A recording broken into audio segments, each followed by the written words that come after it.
Hello बच्चों, जो मैं अभी टॉपिक आपके साथ डिस्कस कर रहा हूँ that is the current density. तो डेंसिटी से तो बेटा आप अवेयर हैं, अगर कोई सब्सटेंस m मास कंटेन करता है और उसका वॉल्यूम v है तो बेटा जो डेंसिटी होगी मास अपॉन वॉल्यूम होगी। यानी माना कि ये कोई सब्सटेंस है और बेटा इसका जो मास है वो है आपका m और इसका जो वॉल्यूम है बेटा ये है v। तो डेंसिटी को बोलेंगे हम मास अपॉन वॉल्यूम, यानी सब्सटेंस ने m मास को कंटेन किया हुआ है। ध्यान रखिएगा बेटा, इस सब्सटेंस ने m मास को कंटेन किया हुआ है। लेकिन अगर मैं करंट की बात करूं तो करंट का तो मतलब ही होता है कि बेटा फ्लो। ओके, तो rate of flow of charge को हम करंट बोल रहे हैं बेटा, वो कंटेन तो कहीं हो ही नहीं रही है। तो यहां पर हम करंट डेंसिटी को किस तरह से डिफाइन करेंगे तो वो देखिएगा बच्चों कि अगर ये कोई कंडक्टिंग वायर है, ओके, और जहां पर बेटा इसका जो क्रॉस सेक्शन एरिया है वो अगर जहां पर ये मान लेता हूं ये कितना है बेटा ए है। एरिया के कॉन्सेप्ट से आप ऑलरेडी अवेयर होंगे, लेकिन मैं फिर भी बच्चों आपको रिवाइज करा देता हूं। अगर ये कोई प्लेन है जिसका जो एरिया है वो बेटा ए है, ओके, यानी इसका जो एरिया है वो बेटा ए है। वैसे एरिया स्केलर क्वांटिटी है, लेकिन बच्चों यहां पर हम एरिया को वेक्टर क्वांटिटी कंसीडर करेंगे, ठीक है। तो जो एरिया अगर वेक्टर हो तो बेटा जो उसकी डायरेक्शन होगी यानी मैग्नीट्यूड, तो यहाँ पर इसका ए है, वेक्टर होने के लिए बेटा डायरेक्शन का होना जरूरी है। तो जो डायरेक्शन कंसीडर करते हैं हम एरिया की बेटा वो है प्लेन के परपेंडिकुलर। ओके, सबको पता है एरिया की जो डायरेक्शन होगी बेटा वो प्लेन के परपेंडिकुलर होगी, ठीक। तो मैं दोबारा से उसी टॉपिक पर आ जाता हूं। अगर बेटा ये कोई कंडक्टिंग वायर है और जहां पर ये जो एरिया है ये बेटा ए है, यानी इसका क्रॉस सेक्शन का एरिया, ठीक। और जो करंट पास हो रही है बच्चे वो कुछ इस तरह से पास हो रही है, आई करंट, और वो इस एरिया से पास हो रही है। और जो एरिया है बेटा वो जो है वो करंट की डायरेक्शन से क्या है बेटा परपेंडिकुलर है, यानी इस एरिया का जो प्लेन है वो करंट से क्या है परपेंडिकुलर, करंट की फ्लो से परपेंडिकुलर है। तो बेटा इस पर यूनिट एरिया से कितनी करंट पास हो रही है that is called the current density. तो डेफिनेशन देखिए बेटा आप, the amount of current passing through unit area perpendicular to the direction of flow of current. यानी करंट बेटा आपकी इस तरह से फ्लो हो रही है और ये जो एरिया है इसका जो प्लेन है बच्चों वो क्या है करंट की डायरेक्शन से परपेंडिकुलर। यानी मैं कंसीडर करूं कि ये मेरे पास डिस्क है और करंट बेटा आपकी परपेंडिकुलर फ्लो हो रही है, ठीक। तो ये एरिया हो गया और इससे कितनी करंट परपेंडिकुलर फ्लो हो रही है, यानी इस डिस्क के पर यूनिट एरिया से कितनी करंट परपेंडिकुलर फ्लो हो रही है that is called the current density. तो बेटा अगर मैं बात करूं ये जो प्लेन है जिसका एरिया ए है और जो करंट की डायरेक्शन से परपेंडिकुलर है, ठीक। इस प्लेन ये जो प्लेन है बेटा करंट की डायरेक्शन से परपेंडिकुलर है, तो हम लिखेंगे current density J that equal to I upon A. Okay, अब अगर मैं बात करूं बेटा तो अगर एरिया वेक्टर की डायरेक्शन ये है, ये मैं बताया था एरिया वेक्टर की डायरेक्शन क्या होती है प्लेन के परपेंडिकुलर। तो यहां बोल सकते हैं एरिया वेक्टर की डायरेक्शन में बेटा इस प्लेन के पर यूनिट एरिया से जितनी करंट फ्लो हो रही है that is called the current density. या मैं बोलूं इस प्लेन के पर यूनिट एरिया से परपेंडिकुलरली कितनी करंट फ्लो हो रही है that is the current density. Okay, I think ये बेटा आपको क्लियर होगा।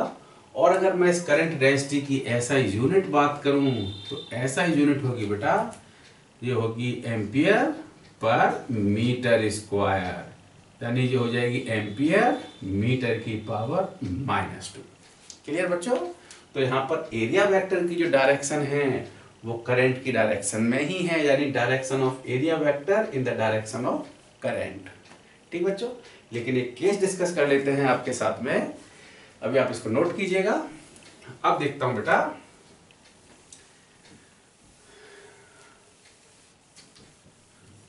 अगर आपका ये आपका बेटा कोई कंडक्टिंग वायर है और बच्चे मैं बात कर लेता हूं, ये वाला सेक्शन है कुछ इस तरह से, ठीक।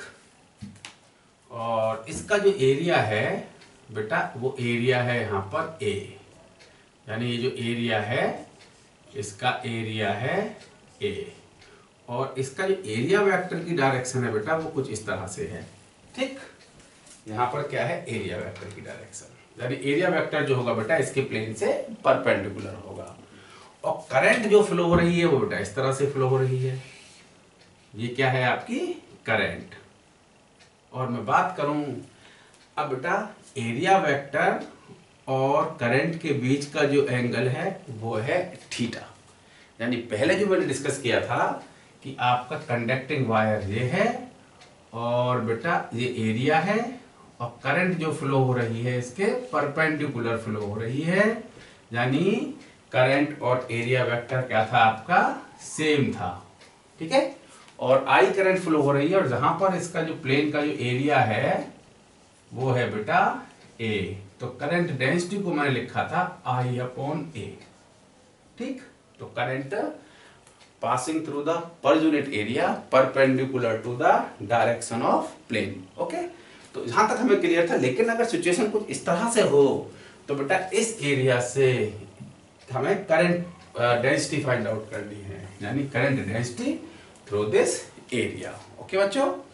तो देखो बेटा आपने पढ़ा था, अब ध्यान से देखिएगा, अगर मैं कंसीडर करूं ये बेटा कोई एल लेंथ है, ठीक, और इससे परपेंडिकुलर जो है बेटा, देखिए अगर ये एंगल यहां से इससे परपेंडिकुलर आपने कंसीडर किया इसको, ठीक, ये एरिया वेक्टर है इसके परपेंडिकुलर है, और बेटा ये एंगल जो है ये है थीटा, ठीक।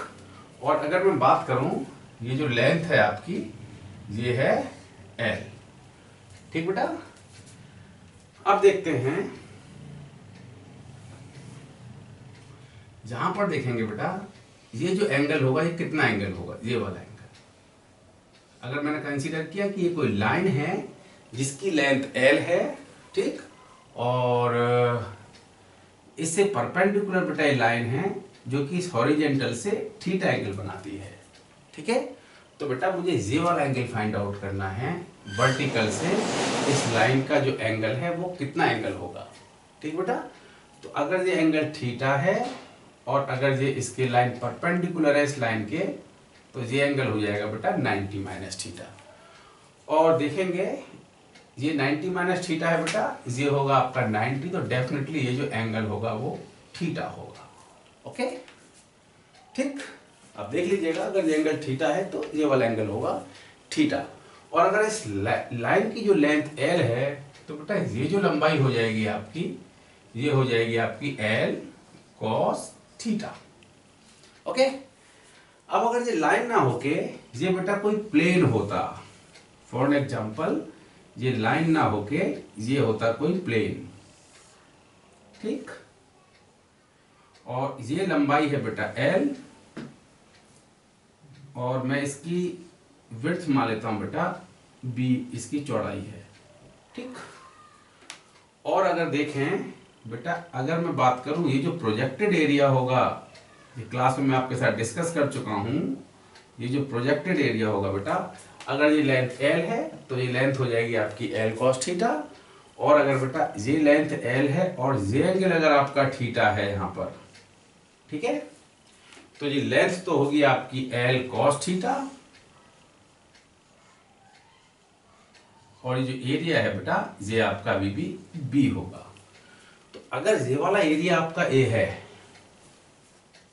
ठीक बच्चों, अगर ये एरिया आपका ए है, ठीक, यानी ये एरिया ए जो है बेटा ये होगा आपका एल इंटू बी। और अगर मैं इस प्रोजेक्टेड एरिया की बात करूं, ये जो प्रोजेक्टेड एरिया होगा बेटा दैट इक्वल टू ये होगा बेटा B into L cos theta, ठीक। और अगर मैं इसको देखूं, ये टर्म है बेटा ए के इक्वल, तो ये प्रोजेक्टेड एरिया हो जाएगा आपका ए कॉस थीटा। यानी अगर ये लेंथ एल है तो ये प्रोजेक्टेड लेंथ होगी बेटा एल कॉस थीटा। और अगर ये जो एरिया ए है और ये यहाँ पर जो एंगल है बेटा, ये एंगल अगर थीटा है तो जो प्रोजेक्टेड एरिया हो जाएगा that is the A cos theta. ये मैं क्लास में आपके साथ डिस्कस कर चुका हूँ। तो बेटा अब आते हैं हम अपने इस मेन टॉपिक पर। तो देखो बेटा, अगर ये जो एरिया है करंट की डायरेक्शन से, ये जो एरिया वेक्टर है बेटा थीटा एंगल बनाता है, ठीक है। तो अगर मैं इस प्रोजेक्टेड एरिया कंसीडर करूं बेटा, ये देखिएगा ध्यान से आप, तो यहां पर ये जो एरिया होगा बेटा,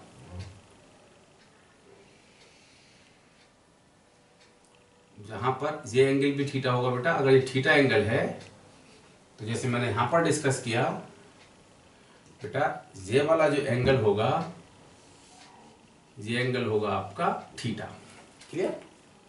और अगर ये जो एरिया ए है तो बेटा ये जो एरिया होगा, ये वाला एरिया, ये होगा आपका A cos theta, clear. Hope so आपको क्लियर हुआ कॉन्सेप्ट बेटा। ये मैं क्लास में भी डिस्कस कर चुका हूं आपके साथ। अब देखते हैं बेटा, अगर आपका ये एरिया था, करंट आपकी बेटा इस तरह से फ्लो हो रही है आई, और ये जो एरिया वेक्टर है वो बनाता है एंगल थीटा, तो बेटा ये प्रोजेक्टेड एरिया होगा, ये होगा बेटा ए कॉस थीटा। तो यहाँ पर जो करंट डेंसिटी की बात करेंगे हम, करंट डेंसिटी होगी जे, यानी इस एरिया से पर जो करंट डेंसिटी होगी तो बेटा वो होगी J equal to I upon projected area, that is the A cos theta, okay. अगर मैं करंट की बात करूं तो बेटा एरिया तो आपकी वेक्टर क्वांटिटी होती है, अब करंट आपकी स्केलर क्वांटिटी है, तो आई जो हो सकता है आपका, आई होगा बेटा जे डॉट ए। इसका मतलब जे क्या हुआ आपका, वेक्टर क्वांटिटी हुआ, यानी आई को लिख सकते हैं हम जे डॉट ए। और अगर मैं आई की बात करूं तो ये हो जाएगा बेटा जे ए कॉस थीटा, यानी करंट डेंसिटी जो यहाँ पर है बेटा वो है आई अपॉन ए कॉस थीटा। यानी अगर आपकी करंट आपकी फ्लो होती है इस तरह से, और जो एरिया है प्लेन का बेटा वो करंट की डायरेक्शन फ्लो ये है, और एरिया वेक्टर अगर आपका थीटा एंगल बनाए किससे, करंट के फ्लो की डायरेक्शन से, तो करंट डेंसिटी जो जे होगी वो होगी आई अपॉन ए कॉस थीटा, ओके। और इसको हम ऐसे भी लिख सकते हैं, आई इक्वल टू, हम लिख सकते हैं I equal to J A cos theta, क्योंकि एरिया वेक्टर क्वांटिटी है और करंट आपकी स्केलर क्वांटिटी है, तो बेटा जे को वेक्टर क्वांटिटी होना होगा और उन दोनों के बीच में होगा आपका डॉट प्रोडक्ट। तो आई को लिख सकता हूं बेटा मैं J dot A, where theta is the angle between the J and A vector, okay. तो अभी आप इसको देख सकते हैं, इसको नोट डाउन कीजिए, कैसा होना चाहिए।